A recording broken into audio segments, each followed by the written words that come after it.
बिस्मिल्लाहिर्रहमानिर्रहीम। बीबीसी ने ट्रंप का स्कैंडल निकाल लिया है और ट्रंप के झूठ के बाद उसके झूठ के बाद अब वो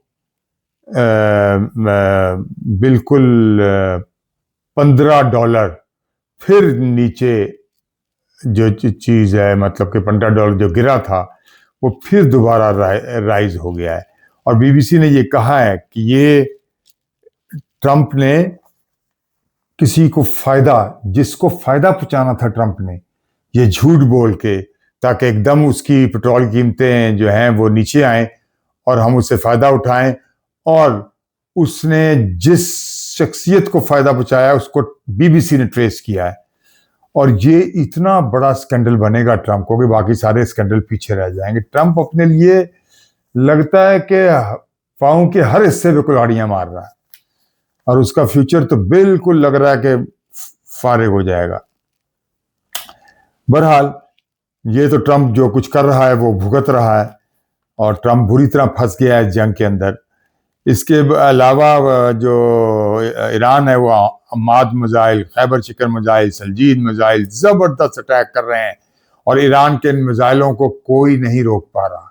ईरान के ये मिसाइलों ने तबाही फेर दी है, चाहे तिल अबीब हो, चाहे हैफा हो नंबर 1 हो, चाहे हैफा नंबर 2 हो। आपको पता है हैफा 2 हैं, एक हैफा इधर है जो बिल्कुल लेबनान के सामने है, लेबनान से 780 किलोमीटर होगा, एक वो हैफा है और एक हैफा है आगे बिल्कुल तिल अबीब के एक साइड के ऊपर। तो दोनों जगह जबरदस्त ठोका है और इसके अलावा और भी इनके इलाकों में ऐसी ठुकाई की है कि जिसका हिसाब कोई नहीं। और वो जो डमूना है उसके इर्द गिर्द भी जबरदस्त ईरान ने अपने क्लस्टर बम ऐसे मारे हैं कि जिसका हिसाब नहीं। एक वक्त था जब क्लस्टर बम के ऊपर सिग्नेचर हुए थे कि एक्चुअली ये इलीगल थे दुनिया में, तो ना अमेरिका ने साइन किया और ना ही इसराइल ने साइन किया। चीन ने कर दिया, रूस ने किया। जब अमेरिका और इसराइल ने नहीं किया तो ईरान ने कहा हम भी नहीं करेंगे। और अब उनको मजा आ रहा है इस बात का, खूब मजे ले रहे हैं, खास तौर पर इसराइल खूब मजे ले रहा है। इसके अलावा ईरान ने बहरीन में और कुछ इधर गल्फ में भी कुछ अटैक किए हैं, लेकिन बेसिकली इसराइल की ईंट से ईंट बज रही है। इवन उनका एयरपोर्ट के पास भी, बिन गोरियन एयरपोर्ट जो है उसके पास भी इनके कोई अड्डे थे जो इनके जहाँ जेट्स वेट्स थे वो सब उड़ा दिए गए। और सऊदी अरब में भी कहते हैं जो वो उनका एक अड्डा था इनका बहुत बड़ा जो प्रिंस सुल्तान के नाम से था, वहां भी 5 जहाज जो थे जो फ्यूलिंग वाले वो उड़ा दिए हैं और काफी जहाज वहां पे डैमेज भी हुए हैं।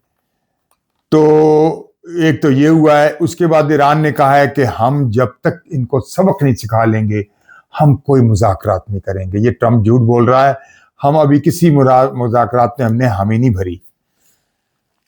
ये ट्रंप झूठ बोल के कभी तेल की कीमत को ऊपर नीचे कर रहा है और किसी को फायदा दे रहा है। जो बीबीसी ने खोला, भारत में भी लंबी लाइनें लगी हुई हैं, वहां भी बड़ी तबाही मची हुई है। ऑस्ट्रेलिया में भी गाड़ियों की रफ्तार जो है वो कम कर रहे हैं और वहां भी वो सोच रहे हैं कि हम और क्या क्या करें, क्योंकि सारी दुनिया इससे मुतासर हो रही है। और जो जो वक्त गुजरेगा और ये स्टेट ऑफ हुर्मुज़ बंद रहेगा तो पूरी दुनिया में महंगाई का तूफान आ जाएगा, पूरी दुनिया में बड़ी तबाही होगी। ट्रंप ने कोई कैलकुलेशन नहीं की इस चीज के लिए और इसराइल के घोड़े पे चढ़ के वो आ गया, इसराइल की बात मान ली और तबाही अपने गले में डाल ली। पूरे यूरोप में लॉकडाउन लगने जा रहा है। पूरा यूरोप जो है वो भी कोशिश कर रहा है कि लोग पब्लिक ट्रांसपोर्ट की तरफ आएं, इस तरफ ना आएं, और सोच रहे हैं कि हम कुछ लॉकडाउन ऐसा लगाएं जिसपे हमारे कम से कम ज़्यादा इफेक्ट ना पड़े, लेकिन बहुत मुश्किल लगता है। और ईरान ने तो कहा है कि हम तेल अबीब को तो बिल्कुल ही उड़ा देंगे और हैफा इनका दिल है, उसमें भी तबाही फिरी जा रही है। और उन्होंने कहा ट्रंप जो मर्जी कर ले, हम ये ऑयल की कीमत को कंट्रोल नहीं कर सकता। अब ट्रंप ने अपने 3000 ट्रूप्स भेजे हैं कि जी हम जाके स्टेट ऑफ हुर्मुज़ भी खुलवाएंगे और एक आइलैंड है वहां पे जहां से ट्रंप 90% तेल चीन को जाता है, तो वो चाह रहे हैं कि हम वहां घुसें और मुख्तलिफ इलाकों में हम अपनी फौज उतारें ये उतारें तो फिर मजा देखेंगे होता क्या है। बेवकूफी पे बेवकूफी ट्रम्प करता जा रहा है, यानी अब भी उसे चाहिए कि इस जंग से निकल जाए जितनी जल्दी हो सके।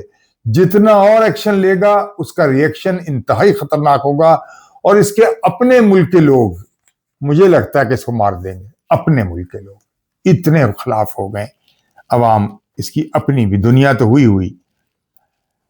अब अमेरिका के जो साबिक इंटेलिजेंस चीफ है वो भी कह रहे हैं कि अगर इसराइल को ना रोका गया तो जितने मर्जी अमन मुज़ाकरात कर लो, उसका कोई फायदा नहीं होगा। अब पूरा उसकी तरफ, और यूरोप के, बेल्जियम के जो सदर हैं वो पूरे यूरोप आ रहे हैं कि हुई है कि हमें तो तेल और गैस अब रूस से ही लेनी पड़ेगी। तो ये भी चीज है, और इसके अलावा हमें रूस से रिलेशन भी बढ़ाने पड़ेंगे। अब बाकी यूरोप ने ये बात मान ली है बेल्जियम के सदर की। आपको पता है बेल्जियम वो जगह है जहां पे यूरोपियन यूनियन का हेडक्वार्टर भी है। अब रूस की चांदी हो जाएगी। रूस पहले ही खूब सोना जमा कर रहा था, अब वो चांदी उसकी इसलिए हो जाएगी कि सब दुनिया पेट्रोल और गैस लेने उसकी तरफ भागेगी, चाहते ना चाहते। और सोना क्रैश हुआ है, लेकिन शी जिनपिंग ने अपने सारी अवाम को और अपने बड़े बड़े लोगों को सबको कहा है कि सोना जितना उठा सकते वो उठा लो। और मेरा ख्याल है इसके पीछे चीन का ये मंतक है कि आखिर एक वक्त आएगा कि जब हम चाहेंगे इसी सोने के बलबूते पे करेंसी उठाएंगे, चाहे वो युआन हो, चाहे वो ब्रिक्स की करेंसी हो, और डॉलर को बिल्कुल नीचे गिरा देंगे।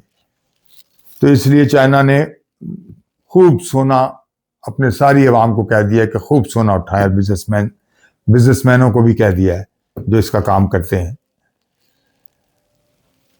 और जो करेंसी बैग सोना होगा, सोचें कि वो करेंसी कितनी स्ट्रांग होगी। अब ईरान की जो शराइत हैं, याद रखें पहले ईरान की 3 शराइत थी, अब ईरान ने 6 शराइतें लगा दी। और जो बाकी शराइतें, उसमें ईरान ने यह कहा है कि अब जो हम यहां से हरमुज से निकालेंगे जहाज, उससे हम अब पेमेंट लेंगे। ठीक है, हम पेमेंट लेके, जैसे अभी उसने इंडियन जहाज गुजारे हैं, उसने कहा जो मर्जी गुजर जाए जहाज इसराइल और अमेरिका के अलावा, और वो पेमेंट ले रहा है जो $2 मिलियन है। और मेरा तो ख्याल है ईरान को अब ये बात कभी भी नहीं छोड़ना चाहिए। और ईरान ने अपने ये जो मजीद 3 और शराइत डाली हैं, उनमें एक शराइत ये पेमेंट की भी है। ईरान ने फिर एक और शर्त लगाई है कि इस जंग को रोकने का हमें हर्जाना दिया जाए, और सारी पाबंदियां जो हम पे लगाई हैं वो उठाई जाए, और ईरान को एक मुल्क के तौर पे कबूल किया जाए, और आइंदा हम पे किसी सूरत हमला ना किया जाए। अब देखें कि इसमें से क्या चीजें मानी जाती हैं और क्या नहीं मानी जाती, लेकिन ईरान मनवा के छोड़ेगा। ईरान कह रहा है कि हमने तो जंग खत्म ही नहीं करनी, और मेरा ख्याल है जब तक ईरान की शराइत नहीं होगी, जंग कबूल नहीं होगी। इसमें पाकिस्तान जबरदस्त अपना रोल अदा कर रहा है, और पाकिस्तान की बातें अमेरिका से लेके, और इवन टर्की भी थोड़ा सा इन्वॉल्व है, मिस्र भी इन्वॉल्व है। और मेन पाकिस्तान और ईरान को पाकिस्तान राग़ब कर रहा है कि किसी ना किसी तरह पाकिस्तान बेहतरीन सफारतकारी कर रहा है, जो कमाल है। और अगर पाकिस्तान इसको रोकने में कामयाब होगा तो ये बहुत बड़ी बात होगी, और पूरी दुनिया में ये साबित हो जाएगा कि पाकिस्तान एक अमन पसंद मुल्क है। पाकिस्तान हर जगह अमन चाहता है, और पाकिस्तान में टैलेंट इस कदर ज्यादा है कि जो दुनिया में शायद ही कहीं और नजर आए, और पाकिस्तान की अहमियत भी पूरी दुनिया में उजागर हो जाएगी। दिफाई तौर पे तो पहले ही सारे पाकिस्तान के मास्टर स्ट्रोक के माहिर हो गए, जो इंडिया के साथ पाकिस्तान ने खेला था। और अब पाकिस्तान की और ज्यादा अहमियत उजागर हो जाएगी। और अब ईरान चौथा ऑपरेशन वादा सौदा शुरू कर रहा है, जिसमें उसने कहा है कि हम इसराइल को तो बिल्कुल नहीं छोड़ेंगे, इसे खंडर बना देंगे। और इनका जो हेडक्वार्टर है, जो खातमुल अंबिया में हेडक्वार्टर है, उनकी तरफ से ऑर्डर आया है, और ईंट से ईंट बजाई जा रही है इसराइल की। अब इसराइल को समझ आ जाएगा कि जो शरारत उसने की थी वो कितनी महंगी उसको पड़ रही है। मैं हूं जमाल नासर, आप मेरा व्लॉग देख रहे हैं। शुक्रिया, अल्लाह हाफिज।